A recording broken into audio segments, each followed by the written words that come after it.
Si Yahweh ay naghahari kaya't sa takot, mga tao'y nanginginig. Trono'y sa ibabaw ng mga kerubin, kaya daigdig ay nayayanig. Si Yahweh dakilang tunay, sa Sion o sa mga bansa. Si Yahweh ang naghahari sa lahat ng mga nilikha. Purihin natin ang banal at dakila niyang pangalan. Si Yahweh ay banal. Ikaw ay dakilang hari, umiibig sa katwiran. Ang dulot mo sa Israel ay ganap na katarungan. Ang dulot mo sa kanila ay pagtinging pantay-pantay. Tayo po ay manalangin. Salamat Panginoon sa gabing ito, kami muling makapag-alay sa iyo ng aming pagsamba.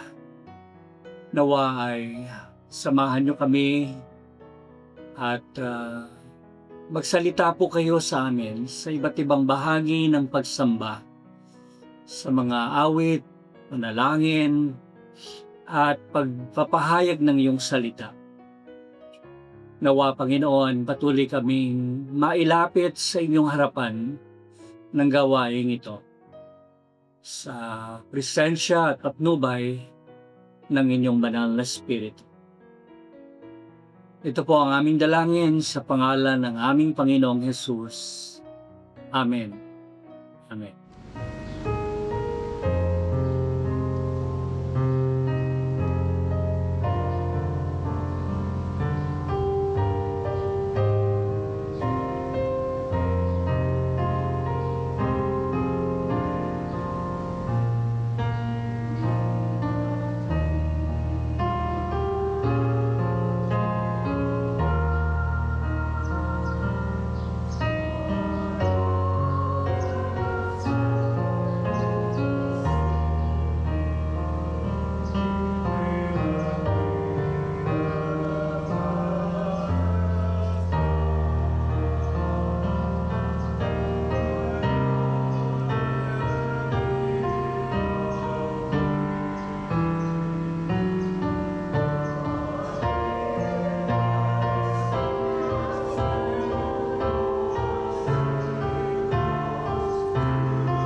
Magandang araw po muli sa inyong lahat mga kapatid. Isang pribilehiyo na naman po ang muling makapagbahagi ng salita ng Diyos. At sa pagsisimula po, nais kong magtanong muna sa inyo. Sino po ba ang masasabi niyong higit na matagumpay sa kanilang buhay? Ang mga CEO ba ng mga kumpanya? Mga franchisee owner ng McDonald's, Jollibee, o mga professionals, doctors, lawyers, o di kaya mga engineer? Mga judge ba? Mga diplomat? Mga professors? Teachers? O di kaya ay pastors? Okay, so palagay ninyo, sino sa kanila ang masasabi mong matagumpay sa kanilang pamumuhay? Or anybody else in your mind? Ano ba ang sukatan natin ng salitang tagumpay? And that will be the focus of our topic for tonight. Success that truly matters. At sa pagbasa po muna ng ating teksto, ito po ay matatagpuan sa Lucas 12:13 hanggang 21. At ganito po ang sinasabi. At sinabi sa kanya ng isa sa karamihan, Guro, iutos mo sa aking kapatid na bahaginan ako ng mana. Datapwat sinabi niya sa kanya, Lalaki, sino ang gumawa sa aking hukom o tagapamahagi sa inyo?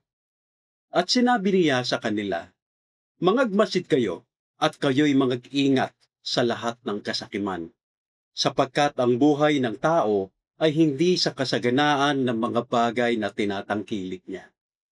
At nagsaysay siya sa kanila ng isang talinhaga na sinasabi, Ang lupa ng isang taong mayaman ay namumunga ng sagana. At iniisip niya sa sarili na sinasabi, Ano ang gagawin ko? Sapagkat wala akong mapaglalagyan ng aking mga inaning bunga. At sinabi niya, Ito ang gagawin ko. Ihigiba ko ang aking mga bangan at gagawa ako ng lalong malalaki. At doon ko ilalagay ang lahat ng aking butil at aking mga pag-aari. At sasabihin ko sa kaluluwa ko, Kaluluwa, marami ka ng pag-aaring nakakamalig para sa maraming taon. Magpahingalay ka, kumain, uminom ka, matuwa ka. Datapat sinabi sa kanya ng Diyos, Ikaw na haling, hihingin sa iyo sa gabing ito ang iyong kaluluwa, at ang mga bagay na inihanda mo ay mapapasa kanino kaya. Gayon nga ang nagpakayaman sa ganang kanyang sarili at hindi mayaman sa Diyos. Tayo po muna ay manalangin, aming dakilang Diyos na makapangyarihan sa lahat. Salamat po sa pagkakataong ito na muli naming mapag-aaralan ng iyong salita. Patnubay at gabay po ng Espiritu Santo ang siyang makasama nawa namin sa pakikinig at pagbubulay-bulay ng iyong salita. Patnubayan niyo po ang bawat isa na makikinig. Ito po ang aming dalangin sa pangalan ng aming Panginoong Hesus. Amen. Ang title ng ating message ngayon, muli, Success that Really Matters. Kamakailan ay dumalo ako sa isang kumustahan sa aming paaralan noong ako ay kolehiyo. At dumalo ang mga nakapagtapos at ganon din ang mga hindi nakapagtapos na mga mag-aaral.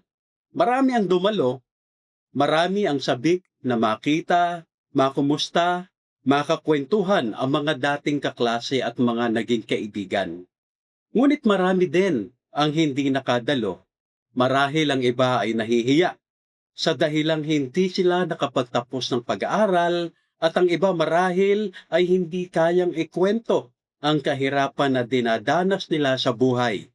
Kung ikukumpara sa iba na nakapagtapos ng pag-aaral at ngayon ay magaganda na ang buhay. Mga kapatid, nabubuhay tayo sa isang mundo na malakas ang tinig sa pagsasabi kung ano ang sukatan ng tagumpay. Ang sabi ng iba, pera sa bangko, o di kaya mga titulo sa mga dokumento katulad ng PhD, o di kaya Harvard graduate or Harvard University graduate, at mga ari-ariang ipinapakita. Madalas, pinapahalagahan, hinahangaan, pinupuri, at kung minsan ay kinaiinggitan ang mga tao batay sa dami ng kanyang pag-aari o di kaya kung ano ang kanyang mga nagawa o kung gaano na kalayo at kataas ang kanyang narating sa buhay o di kaya ang kanyang natamo sa kanyang buhay.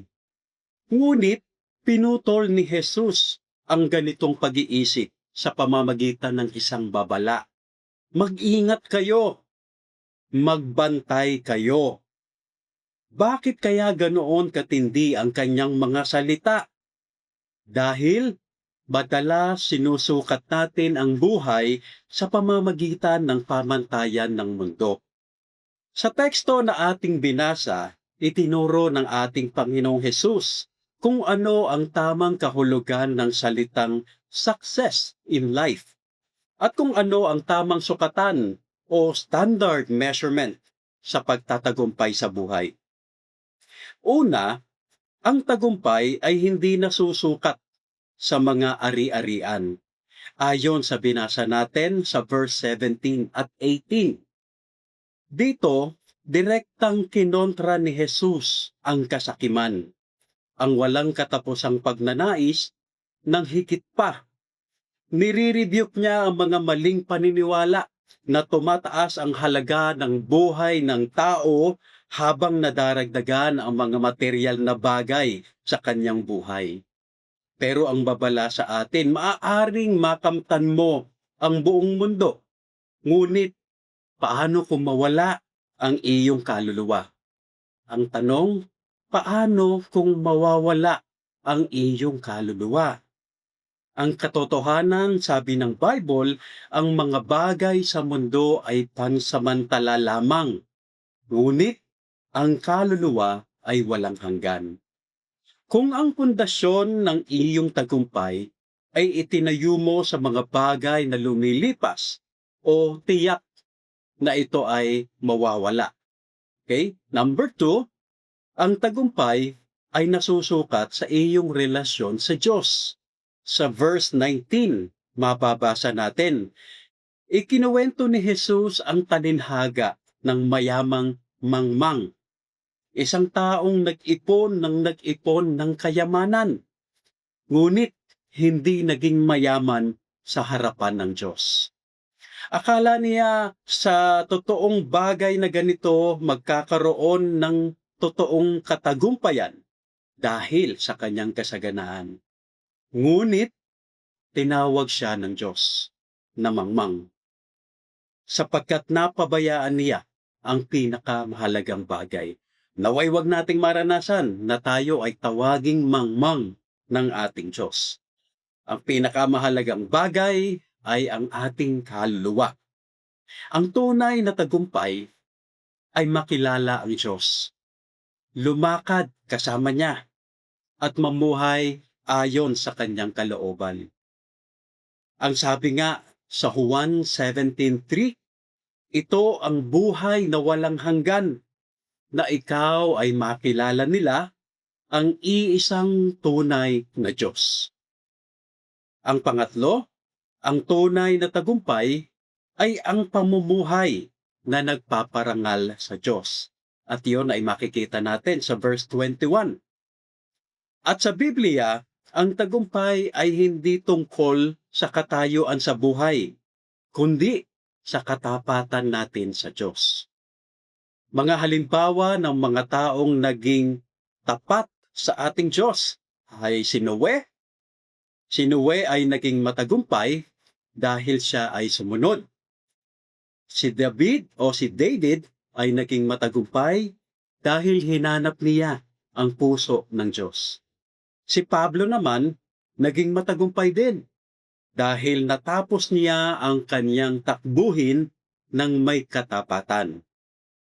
Hindi sinusukat ng Diyos ang tagumpay sa nakikita ng ating mga mata at nahahawakan ng ating mga kamay, kundi sa pamamagitan ng pagsunod natin sa Kanya.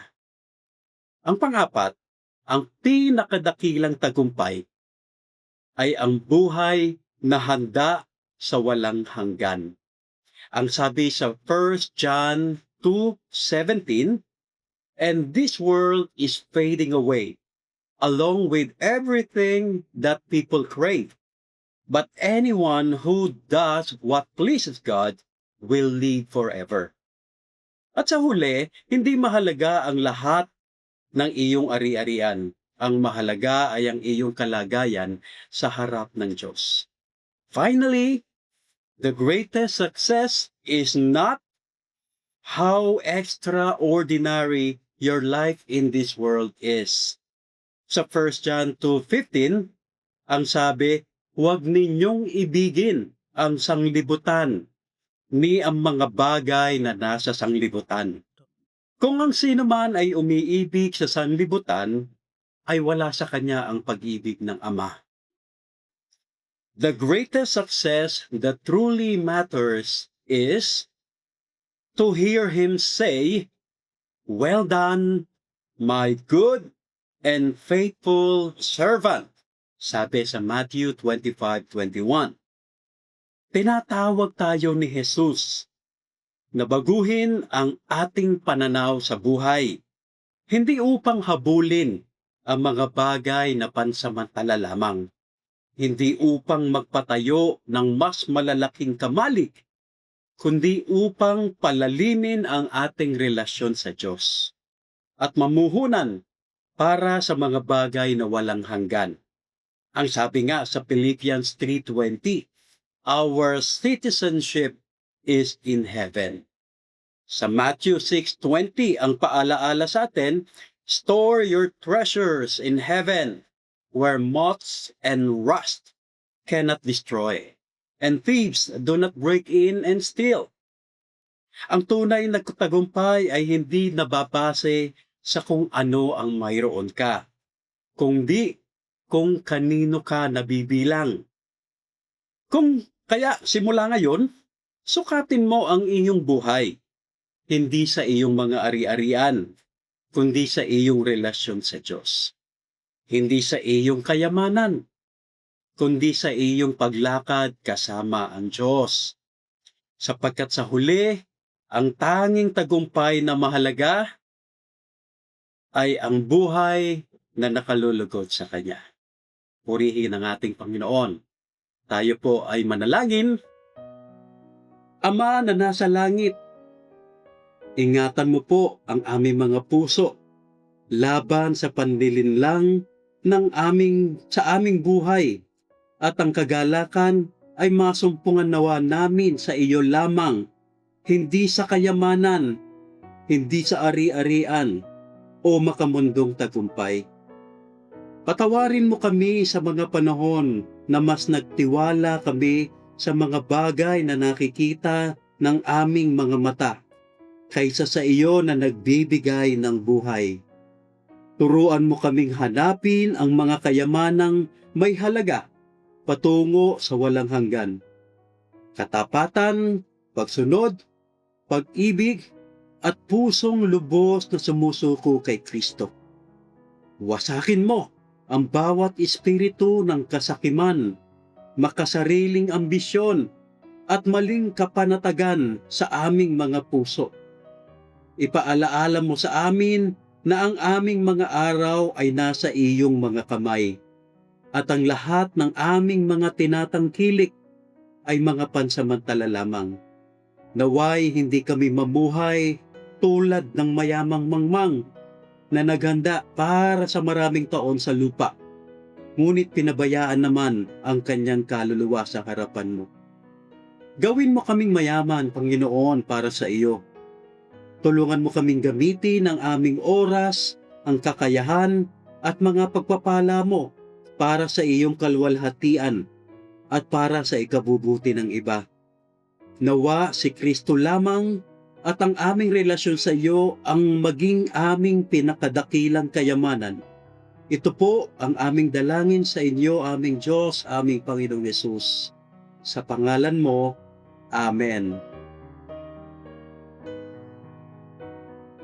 Tayo po ay manalangin. Nagpupuri kami muli sa iyo, O Diyos, sa pagsasama-sama namin ito. At kami dumudulog sa iyo sa diwa ng pagpapasalamat, pagpuri sa mga natatanging kaarawan ng aming mga kapatid na sina Josh, Andre Delim, si Julia Mercado, si Wilfredo Reyes, si Nahum, si Copito, si Dexter De Leon. Salamat sa buhay na patuloy na nagtatamasa ng kalusugan, ng kagandahan, at ng katuparan ng lahat ng iyong mga pinapangarap para sa kanilang mga buhay. Dalangin din namin ang pagpapasalamat sa pagsasama ng mga buhay bilang mag-asawa, sina Bimbo at Kim Taningco sa kanilang anibersaryo. Ganon din si Kuya Novel at Ate Sita Fuentavella. Salamat Panginoon na sinasamahan mo ang mga mag-asawa at ang kanilang buong pamilya sa kanilang mga gawain at pananagutang hinaharap sa buhay bilang mga magulang sa kanilang mga anak. Patuloy na maakay ang buong sambahayan, O Diyos, na lumapit sa iyo at lumalim ang kanilang pagkakilala sa kanilang kaugnayan sa isa't isa, tumibay sa gitna ng anumang mga hinaharap na sitwasyon. Aming Panginoon, kami po ay dumadalangin din sa patuloy na kagalingan, recovery mula sa mga treatment and operation na pinagdaanan ng mga kapatid namin o mga therapy, O Diyos, na sinasagawa pa magpahanggang ngayon. Dalangin namin ang patuloy na kalusugan at kalakasan ni Nori Villanueva, Alvin Panganiban, Mother Linda at ni Ernie Leonson. Panginoon, dalangin namin ang recovery din mula sa aneurysm at sumailalim sa operasyon sina John Varela at si Chari Gondra Salazar. Loobin mo, Panginoon, na tuloy na maging maganda ang kanilang mga response sa gamutan na sinasagawa sa kanila. Tuloy namin dalangin ang paggaling din ni Abet Sembrano, ni Jerome Mercado, ni kapatid na Lenny Yap, ni Ate Raquel, at Pastor Harvey Lucena, nila Pastor Sembrano at Pastor Palma. Alam nyo ang kanilang mga kalagayan sa mga panahong ito. Sa inyo pong pagpapala din ng kagalingan, O Diyos, pagbibigay kapangyarihan sa mga gamot na iniinom nila, patuloy din kalakasan kay Fiscal Glow at kay Naini, O Diyos, sa pangangalaga sa kanya, sa kanilang tahanan. O Diyos, ilayo niyo po sa anumang mga aksidente ang aming mga kapatid na ito. Purihin ka, O Diyos. Dalangin namin ang magko-convene na impeachment court, ang aming Senado, O Diyos. Nawa ang aming mga senador ay patuloy na makapaghanda at makagawa ng mga desisyon na ibabatay sa mga ebidensya at hindi ng katapatan sa sino mang tao, O Diyos. At mangingibabaw ang kanilang pagmamahal sa bayan, hindi sa kanilang mga partido o mga kinikilalang pinuno, O Diyos. Pagpalain niyo ang gagawing impeachment trial na ito sa aming pangalawang Pangulo. Naway maging maayos at matapat ang lahat ng gawain ito sa patnubay niyo. Dalangin po namin ang patuloy na pagkakaroon ng kasunduan para sa kapayapaan, para sa kooperasyon na laging inilalaan ang kabutihan ng nakararami, Panginoon, sa krisis sa gitnang silangan sa pagitan ng Israel at ng Iran at ng US na bahagi din ito.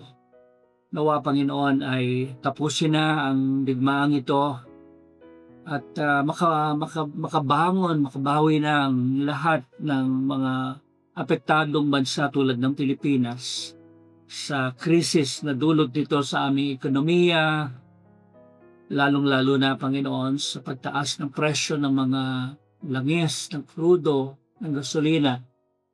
Dahil dito ay nagbubunga ito ng mahirap na buhay sa marami. Pinagkakasya ang kakaunting kinikita ng mga tao. Nawa ang aming din pamahalaan ay patuloy na makagawa ng mga pamamaraan para sa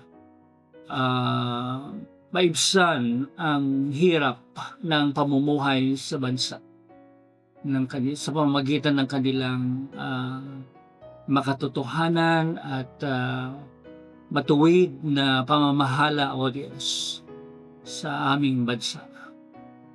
Palain niyo rin ang mga ministeryo ng iglesyang sinasagawa sa mga araw na ito tulad ng Children's Camp, ang darating na RP's anniversary sa Sabado, O Diyos, ang General Assembly ng UMM sa May 30, O Diyos. Ang mga gawain ito ay kasangkapanin po nawa ninyong nagpapalakas, nagbibigay inspirasyon, nagpapatatag ng pananampalataya ng inyong mga anak, ng inyong mga lingkod. Patuloy namin pinagtitiwala sa inyo ang ministry na ito ng paghahatid ng mabuting balita even through online worship tulad nito. Salamat sa mga manggagawang kasama namin, Panginoon, na naghahanda ng aming technical operation ito, O Diyos. Purihin ka sa kanilang dedication at sa kanilang pagmamahal, O Diyos, sa gawain mo. Ang lahat ng ito, O Diyos, ay aming pinagkakatiwala sa inyo sa matamis na pangalan ng aming Panginoon na si Jesus. Amen. Amen. Puspusin nawa kayo ng Diyos na siyang bukal ng pag-asa. Bigyan nawa niya kayo ng kagalakan at kapayapaan sa pamamagitan ng banal na Espiritu upang mag-umapaw ang inyong pag-asa. Sa pangalan ng Ama, ng Anak, at ng banal na Espiritu. Amen. Amen.